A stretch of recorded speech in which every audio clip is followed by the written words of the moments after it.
महाराष्ट्राचं वैशिष्ट्य जाणून घ्यायचं म्हटलं तर जेवढा महाराष्ट्र सह्याद्रीच्या कणखर आणि राकट असण्यानं कणखर झालेला आहे, वैशिष्ट्यपूर्ण झालेला आहे, महाराष्ट्राचं वैशिष्ट्य तेवढंच मुकुंदराजांच्या विवेक सिंधू पासून मुक्ताईंच्या ताटीच्या अभंगापासून आजपर्यंत लिहिणाऱ्या प्रत्येक कवी कवयित्रीच्या शब्दात आणि वाचकाच्या वाचण्यात आहे असं मला वाटतं.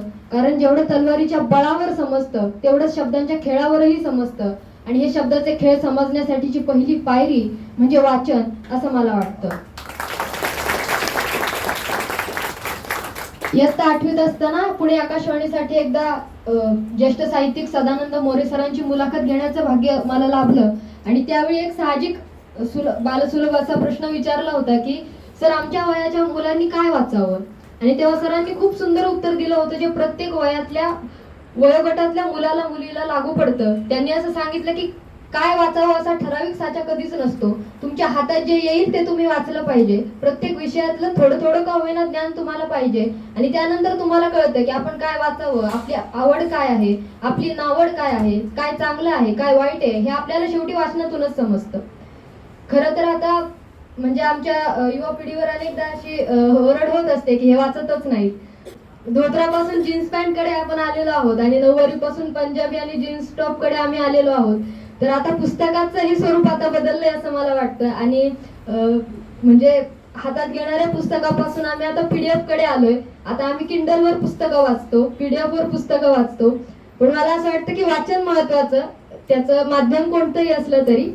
एकंदरीत पाहायला गेलं तर आपल्या आयुष्यातून जर आपलं शालेय शिक्षण वजा केलं तर आपण नेमकं काय वाचलंय, किंवा शालेय शिक्षण वजा केलं तर आपण त्या व्यतिरिक्त काय आहोत, हा प्रश्न प्रत्येकानं स्वतःला विचारला पाहिजे. आणि ह्या आपल्या अस्तित्वाची जाणीव जर कोणी करून देत असेल तर मला वाटतं आपण वाचलेलं साहित्य आपल्याला करून देतं. कारण प्रत्येक वाचनासोबत आपण एक एक व्यक्तिमत्व अभ्यासत असतो. ती व्यक्ती प्रत्यक्ष शेजारी नसताना त्या व्यक्तीचं सगळं आयुष्य आपण त्या पुस्तकातून अभ्यासत असतो आणि त्यामुळे मला वाटतं की वाचन हे खूप महत्वाचं आहे.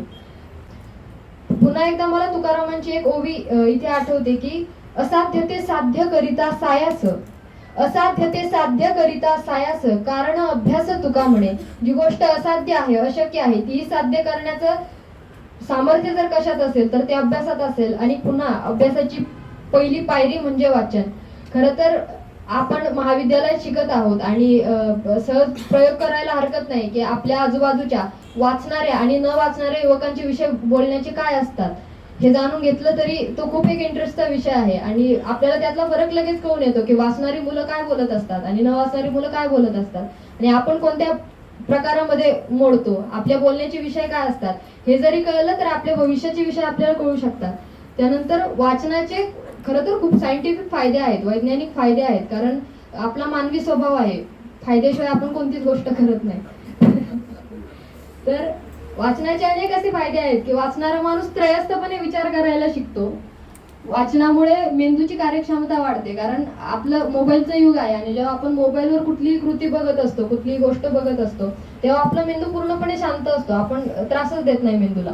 पण जेव्हा आपण वाचन करत असतो पुस्तकामध्ये किंवा पीडीएफ मध्ये, तेव्हा आतल्या आत आपण ते समजा व्यक्तिचित्रण वाचत असू तर आपण त्या व्यक्तीचं चित्र रंगवायला घेतो, त्याचे हावभाव टिपायला घेतो. जेव्हा तो व्यक्ती पळतो तेव्हा आपल्या डोक्यातली ती व्यक्ती पळत असते आणि त्यामुळे आपल्या मेंदूची कार्यक्षमता वाढवण्यासाठी पुस्तकं खूप मदत करतात.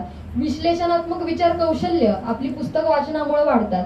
त्यानंतर सामाजिक बनण्यात पुस्तकं मदत करतात. हा माझा खूप पुस्तकांचा आवडता फायदा आहे जो मला स्वतःला जाणवतो की समाजामध्ये वावरत असताना आपण जर अशी अपेक्षा केली की घरात बसून मला पूर्ण समाज कळावा तर तो अशक्य आहे. पण तो शक्य आहे पुस्तकांच्या माध्यमातून. कारण पुस्तकामधून मी आत्ताच जसं म्हटलं की पुस्तकातून आपल्याला अनेक व्यक्तिमत्व अभ्यासता येतात, त्यांच्या जीवनशैली अभ्यासता येतात, त्यांची व्यक्तिमत्व अभ्यासता येतात आणि यामुळे सामाजिक होण्यास आपल्याला खूप मदत होते. या सगळ्यातून पुस्तकं का वाचतो हे आपल्याला कळतंय.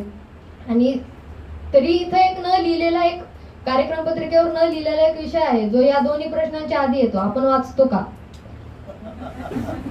इथून सुरुवात होते. खरं तर आपण वाचतो का, मग तिथून पुढे आपण काय वाचतो आणि आपण का वाचतो.